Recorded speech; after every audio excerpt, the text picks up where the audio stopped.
Ce nouvel intérêt pour le savoir du passé implique la redécouverte de la version grecque du livre de Thoth, le Corpus Hermeticum.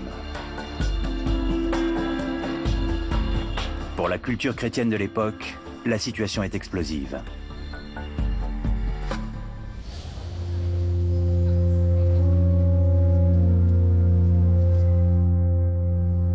L'Église catholique règne sur l'Europe avec une main de fer depuis plus d'1 millier d'années, et son pouvoir est de plus en plus controversé.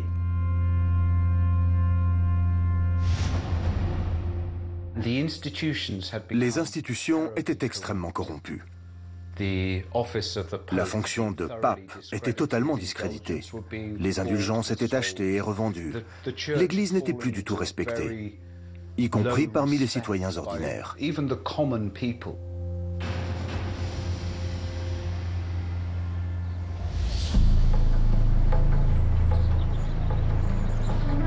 L'opposition est de plus en plus forte.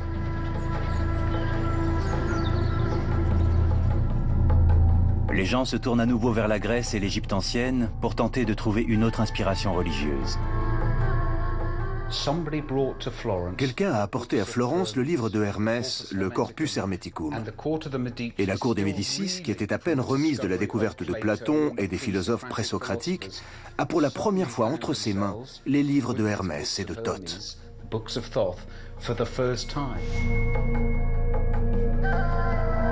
La version grecque du livre de Thoth est traduite en latin et publiée en Italie.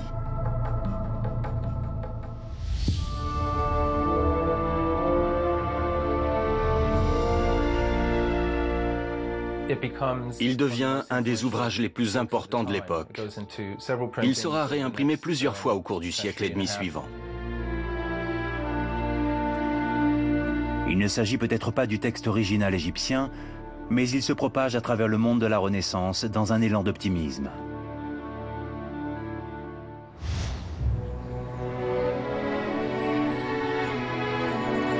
Ce qui rend le message de cette version grecque du livre de Thoth si intéressant est sa vision de la place de l'homme dans le monde. Pour ceux qui cherchent à défier l'orthodoxie de l'Église, c'est une révélation. C'était une vision complètement différente de l'humanité. L'homme n'était pas une créature déchue, rejetée du jardin d'Éden et perdue.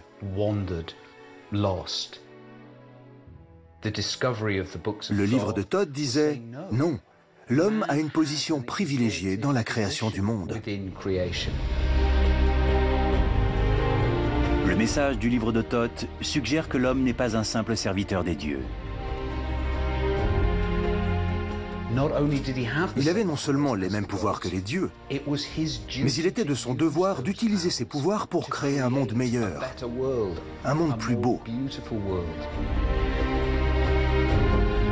Thoth offre une nouvelle version de la place de l'homme sur Terre.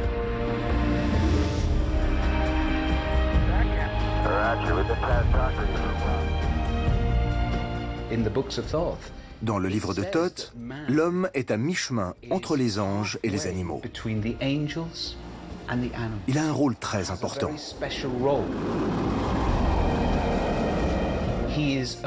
Il est un co-créateur avec Dieu.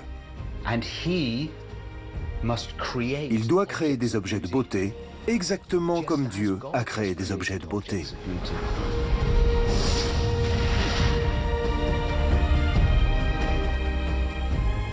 C'est une vision optimiste de l'homme qui insiste sur les facultés de son esprit, de son imagination, sur sa capacité à comprendre le monde. Pour beaucoup, le livre de Thoth présente une vision extrêmement séduisante de l'humanité.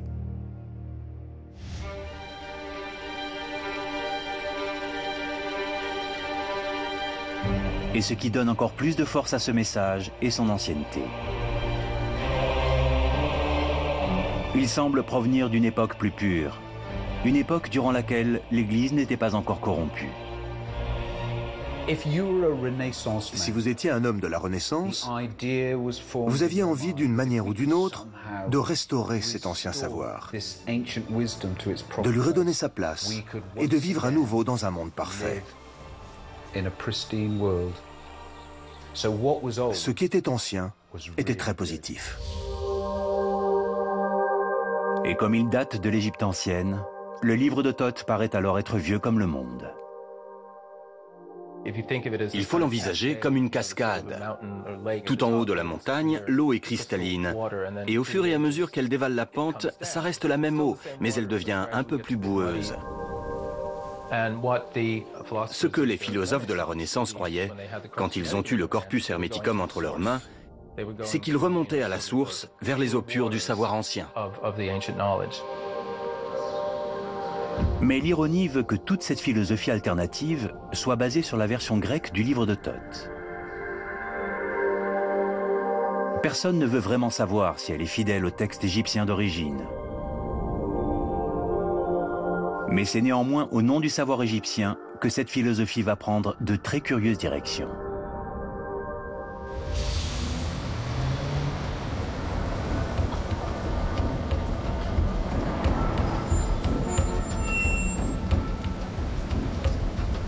Au début du XVIIIe siècle, la première grande loge maçonnique est créée à Londres. La franc-maçonnerie deviendra une des plus puissantes sociétés secrètes de tous les temps. Une association d'hommes politiques, de présidents, d'hommes d'affaires et de chefs de file.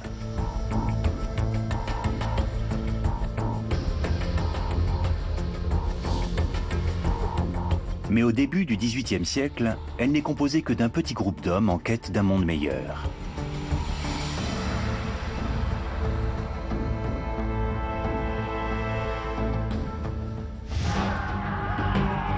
C'est une période de guerre et d'intolérance, durant laquelle l'Angleterre et l'Écosse, les catholiques et les protestants s'affrontent.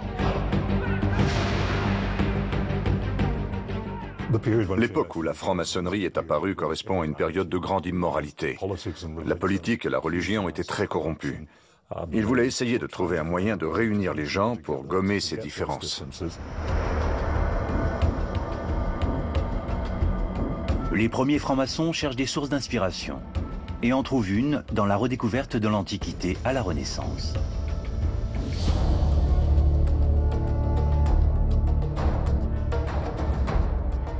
On ne peut pas établir de lien historique direct, mais on peut dire que les rituels et le principe fondateur de la franc-maçonnerie renvoient précisément à l'Égypte ancienne. Comme les hommes de la Renaissance avant eux, les premiers francs-maçons sont fascinés par la vision positive de l'humanité de Thoth. Le monde classique et l'Égypte étaient considérés comme le début de la vraie civilisation, avec l'apparition de la science et des mathématiques, les mathématiques étant le fondement de la construction. Les francs-maçons se retrouvaient complètement dans tout ça. Il y avait donc une véritable fascination pour tout ce qui remontait à l'époque classique et à l'Égypte ancienne. Pour marquer cette fascination, les francs-maçons adoptent l'imagerie égyptienne. Ils s'intéressent aux sphinx, aux pyramides, à tout ce qui a trait à l'Égypte.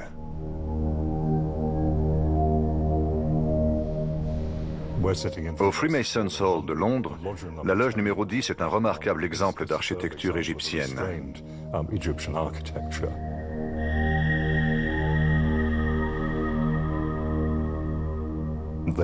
On y trouve des exemplaires du livre des morts, des piliers comme dans les temples égyptiens avec des motifs de lotus. Les francs-maçons se penchent plus particulièrement sur une partie du corpus hermeticum. Un rituel auquel tous les francs-maçons devront se soumettre. Selon eux, il est directement lié à l'Égypte ancienne. Il s'agit du rituel de renaissance.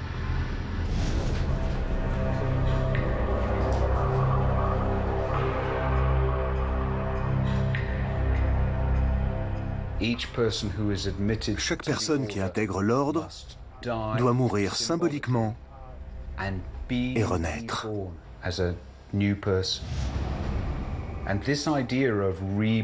C'est une idée centrale dans le livre de Thoth et dans le Corpus Hermeticum.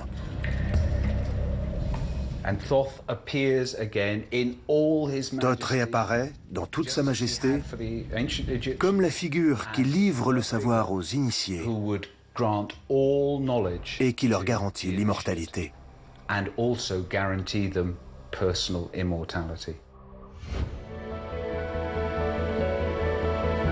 Une nouvelle ère prétend avoir redécouvert le savoir de l'Égypte ancienne, même si le texte sur lequel elle se base est grec. Mais personne ne sait ce que renferme exactement le livre de Thoth d'origine. Et c'est pourquoi d'autres versions vont faire leur apparition.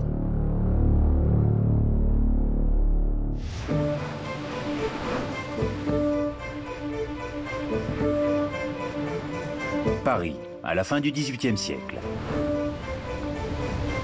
Alors que la franc-maçonnerie se développe en Europe, un nouveau mouvement naît en France.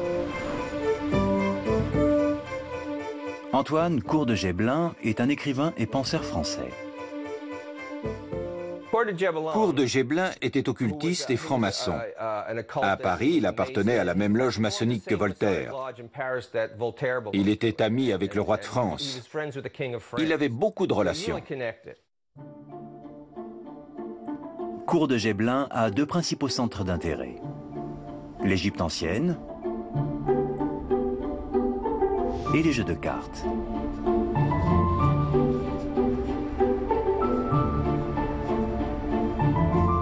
Les cartes sont un passe-temps très apprécié. Beaucoup sont illustrées avec des figures et des événements mythiques ou populaires. Elles sont utilisées pour jouer à un jeu appelé tarot.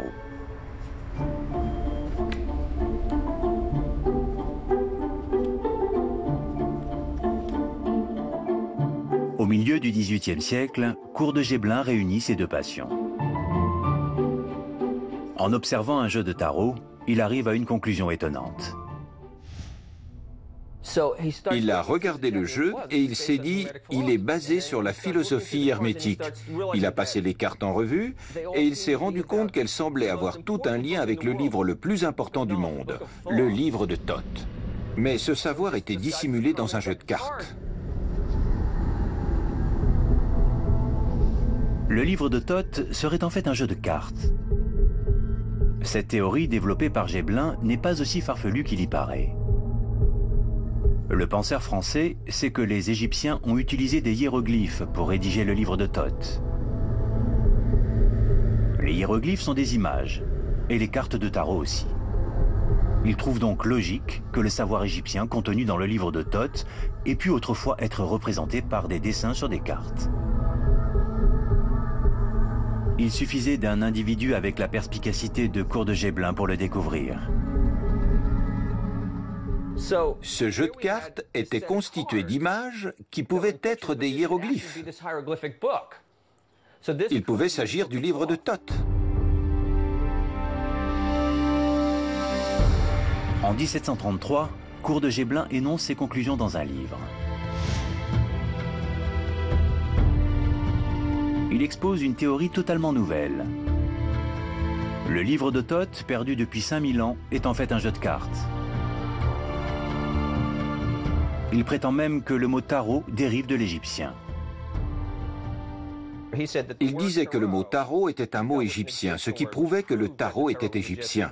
Il disait qu'il provenait du mot égyptien tarar, qui signifie route royale, c'est-à-dire la route royale vers la connaissance, c'est-à-dire le livre de Thoth.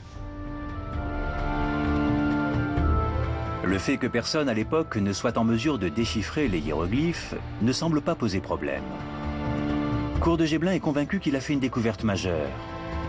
Il a trouvé le livre de Thoth d'origine.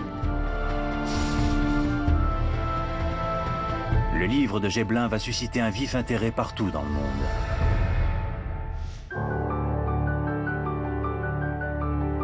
Jean-Baptiste Aliette, marchand ambulant, professeur et spiritualiste français, se passionne pour cette découverte.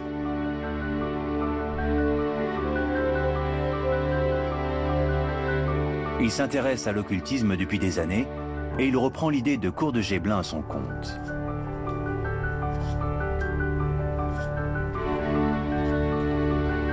Il publie un jeu de tarot légèrement différent.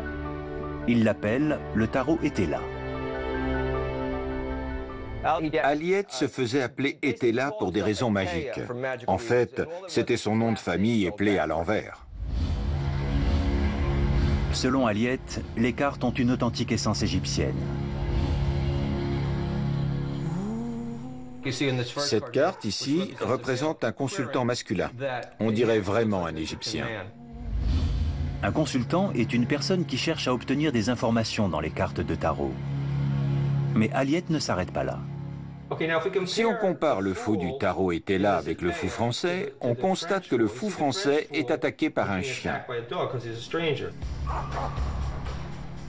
Pour que ça ait l'air plus égyptien, Etela pensait que l'animal qui attaquait le fou était un léopard, partant du principe que les léopards venaient d'Égypte. Donc ici, le fou est mordu par un léopard. Ces cartes, selon Aliette, représentent le vrai savoir de Thoth. Et elles peuvent être en outre vraiment magiques. Elles peuvent prédire l'avenir.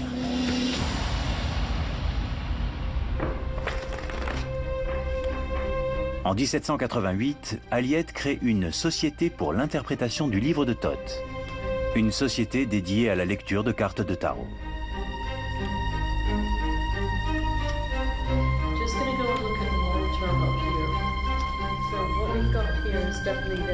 Près de 2000 ans après sa disparition, la version égyptienne d'origine du livre de Thoth aurait réapparu grâce au travail de deux Français.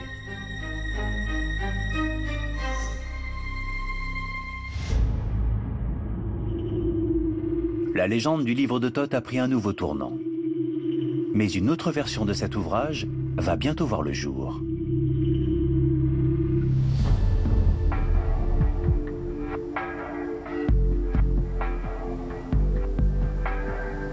En 1904, un Anglais entreprend un voyage en Égypte.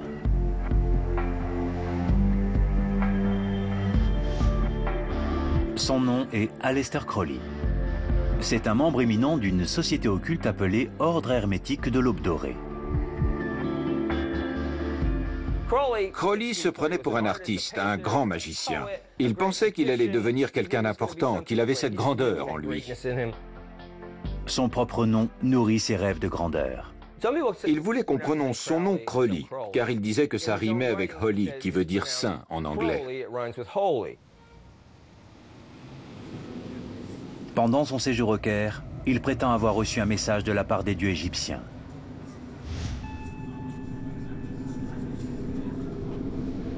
Pendant 3 jours, il dit avoir reçu une série de révélations.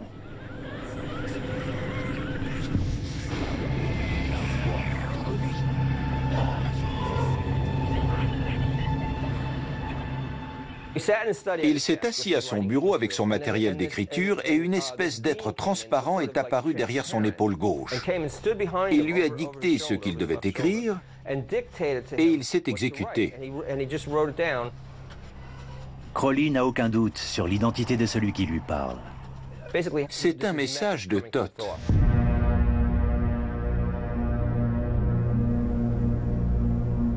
Crowley appelle le texte qu'il reçoit le livre de la loi. S'il dit vrai, il s'agit de la version la plus authentique du livre de Thoth. Elle provient du Dieu lui-même.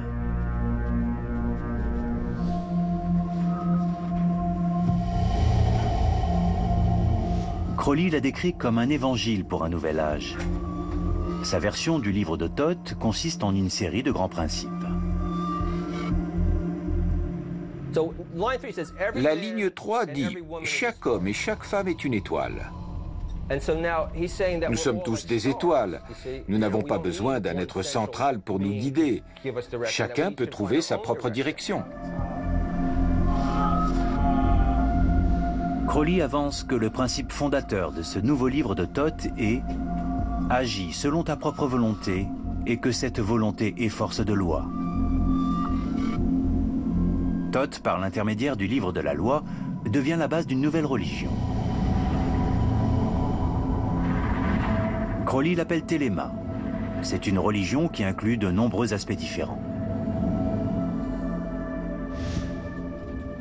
Téléma veut dire volonté. C'est ce que tout le monde a retenu à propos de Crowley, mais ça ne veut pas seulement dire volonté, ça veut dire aussi désir, y compris le désir sexuel. La nouvelle version de Crowley du livre de Thoth place la magie sexuelle au centre de tout. Et l'acte sexuel devient un sacrement. Ils pratiquaient l'amour libre, ils prenaient des drogues, ils avaient des visions, ils avaient plusieurs partenaires et faisaient beaucoup d'enfants.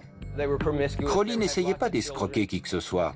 Il avait vraiment la conviction qu'il était quelqu'un d'important. Vers la fin de sa vie, Crowley rassemble ses pensées non pas dans un livre, mais dans un autre jeu de tarot.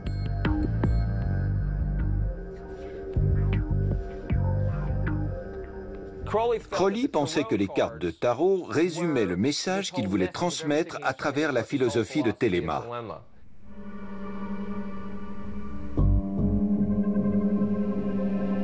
Il publie ses cartes en tant que nouvelle version du livre de Thoth.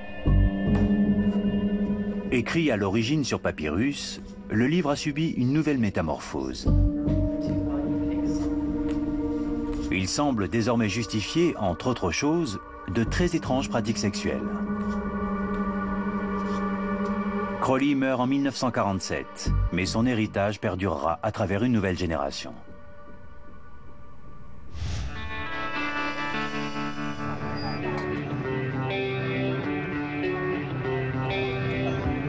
En Grande-Bretagne, dans les années 60, la contre-culture rock adopte la version de Crowley du livre de Thoth. Son visage apparaît même sur la pochette de l'album Sgt Pepper des Beatles. 10 ans plus tard, Gary Lachman compte parmi ceux que le livre fascine. Il est bassiste d'un groupe New Wave des années 70, Blondie.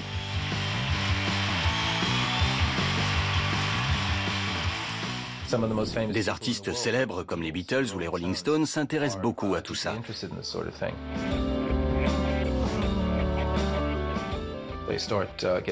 Ils se mettent à la méditation, au tarot divinatoire et à toutes sortes de pratiques occultes. Lachman pense qu'une grande partie de la contre-culture rock de l'époque est inspirée du livre de Thoth. Les gens parlaient de l'ère du Verseau, qui est une ancienne tradition égyptienne, la tradition de Thoth. C'était quelque chose d'absolument central dans la culture populaire des années 60. Mais les adeptes du New Age vont encore plus loin et puisent dans plusieurs versions différentes du livre de Thoth. Dans la version de Crowley, ils empruntent l'idée des drogues et de l'amour libre. Dans la version grecque, le Corpus Hermeticum, ils prennent l'idée d'un nouvel âge plus pur et plus spirituel.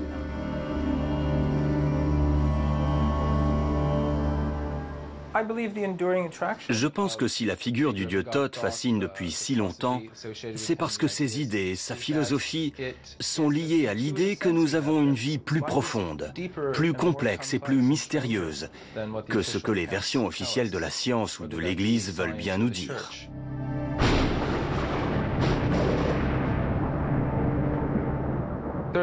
Il y a des passages très édifiants dans le Corpus Hermeticum. Grandis jusqu'à une taille incommensurable, affranchis-toi de tous, transcende toutes les époques, suppose que rien n'est impossible pour toi-même, considère-toi comme immortel et capable de tout comprendre. Ce qui me frappe dans ce passage, et dans beaucoup d'autres extraits du Corpus Hermeticum, c'est qu'il nous montre les possibilités de notre conscience, de notre intellect et de notre esprit. Le sens du livre de Thoth original est désormais foisonnant.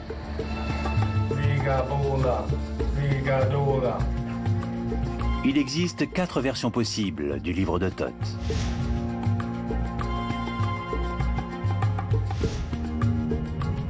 L'ancienne version grecque, le Corpus Hermeticum, traduite en latin et exhumée à la Renaissance. La version du XVIIIe siècle d'Aliette, un jeu de tarot qui serait une représentation authentique du texte hiéroglyphique égyptien. La version sexuellement licencieuse de Crowley, des cartes de tarot qui auraient été dictées par Thoth lui-même.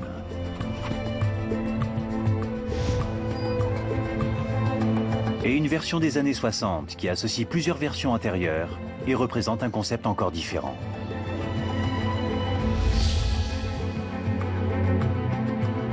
Quatre versions radicalement différentes, mais qui se réclament néanmoins toutes du livre de Thoth.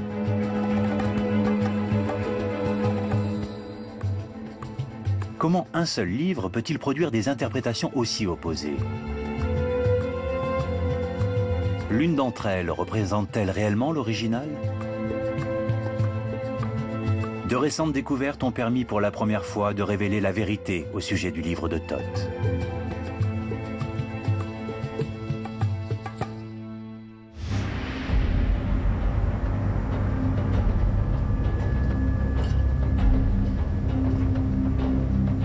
Pendant plus de 100 ans, des fouilles archéologiques ont progressivement fait la lumière sur les mystères de la civilisation égyptienne. Des milliers de textes écrits sur papyrus ont notamment été découverts. S'il existe un vrai livre de Thoth, c'est ici qu'il se trouve. Mais les papyrus ne livrent pas facilement leurs secrets. Ils sont rédigés en deux langues égyptiennes différentes, les hiéroglyphes et la démotique. Pendant des siècles, personne n'a été capable de les lire. Elles ont finalement été déchiffrées au milieu du 19e siècle, grâce à un des plus extraordinaires objets jamais découverts,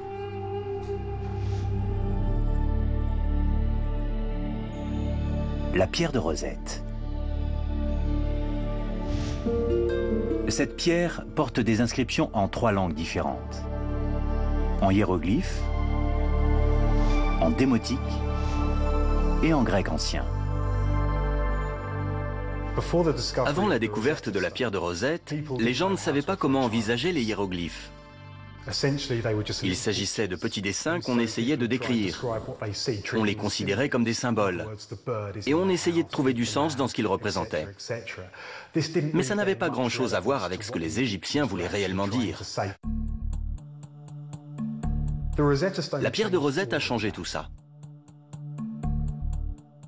La partie grecque a pu être traduite. Les parties en hiéroglyphes et en démotique disaient la même chose, donc à partir du grec, on a pu trouver ce que les hiéroglyphes voulaient dire. Cette langue pouvait enfin être déchiffrée. Grâce à la pierre de Rosette, les égyptologues sont désormais en mesure de déchiffrer des milliers de papyrus. Et leurs conclusions sont passionnantes.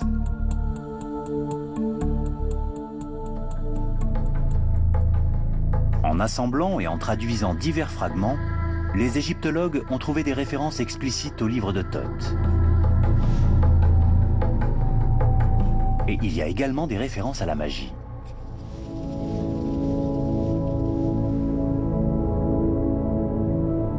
Mais il ne s'agit pas de la magie telle que nous l'entendons. Les gens pensaient que c'était un miracle que la Lune ne tombe pas sur la Terre, ou même le Soleil, et qu'il y ait un changement entre le jour et la nuit. La magie du livre de Thoth ne permet donc pas de prédire l'avenir. Elle fournit simplement des clés pour comprendre le monde. La magie est la façon dont on arrive à comprendre le monde invisible. Le passage des saisons, le jour qui se transforme en nuit, puis à nouveau en jour, les maladies, toutes ces choses pour lesquelles on ne peut pas désigner de cause précise. On pouvait être vivant un jour et mort le lendemain. Et c'est pour ça que les gens cherchaient des explications partout où ils pouvaient en trouver. C'est pour ça que la magie était extrêmement importante pour eux. Les papyrus font aussi référence à des formules magiques. Mais une fois encore, elles n'ont rien à voir avec ce que nous connaissons. Il ne s'agit pas de magie.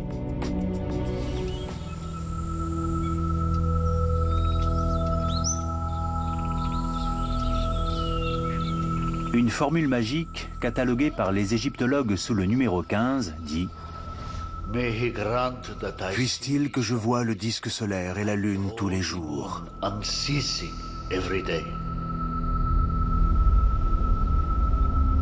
La formule magique numéro 31 évoque une menace couramment répandue. Bas en retraite. Bas en retraite, crocodile. N'essaie pas de m'attaquer à nouveau, car je vis grâce à ma magie.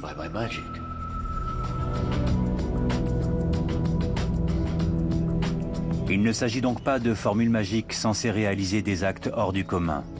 Elles s'apparentent davantage à des prières.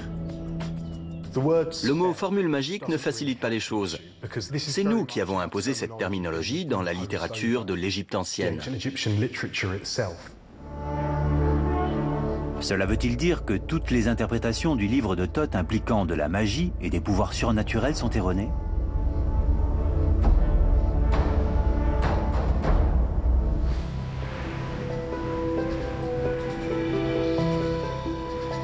Grâce au travail des égyptologues, nous avons une vision de plus en plus claire de ce qu'est le livre de Thoth et de ce qu'il n'est pas. Il comporte bien des références à l'homme élevé au rang de demi-dieu, comme le pensaient les intellectuels de la Renaissance. Il y a bien aussi des références aux rituels maçonniques de mort et de renaissance. Ces éléments indiquent donc que le corpus hermeticum grec contenait effectivement certaines parties du savoir original égyptien. Mais dans les papyrus, il n'y a aucune référence au tarot ou à l'imagerie des cartes de tarot. Les notions de libre arbitre et d'amour libre développées par Crowley sont elles aussi absentes. Les égyptologues n'ont rien trouvé non plus en rapport avec les rituels du mysticisme New Age. Tous ces concepts sont de pures inventions. Mais ces papyrus nous livrent d'autres informations qui sont d'une importance cruciale.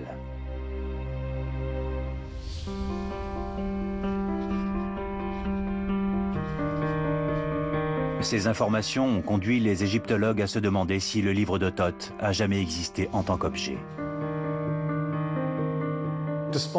Malgré les éléments dont on dispose, on n'est pas sûr qu'il existe un livre de Thoth qu'on pourra un jour trouver. Les références à ce livre semblent être des métaphores pour l'ensemble de la littérature religieuse de l'Égypte ancienne.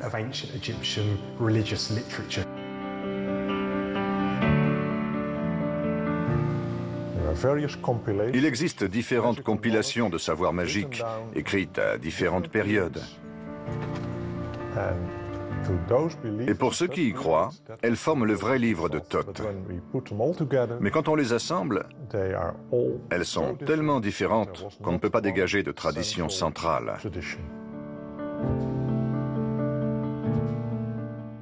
Le livre de Thoth n'a jamais existé.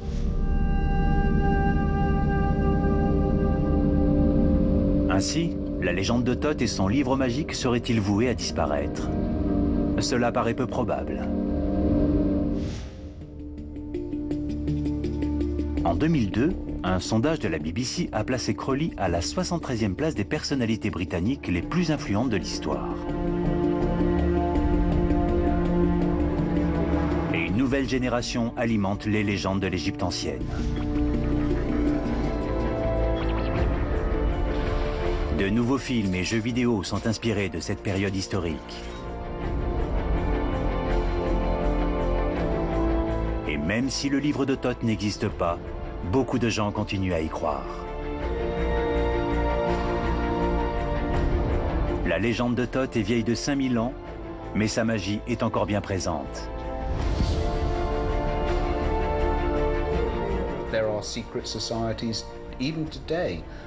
Il existe des sociétés secrètes qui considèrent encore aujourd'hui Thoth comme le mystagogue typique,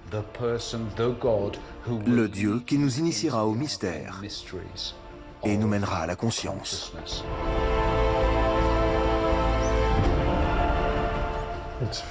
C'est étrange, mais Thoth semble parler à toutes les générations. Il est devenu une figure centrale Pour ceux qui pensent que la science ne peut pas tout expliquer dans ce monde.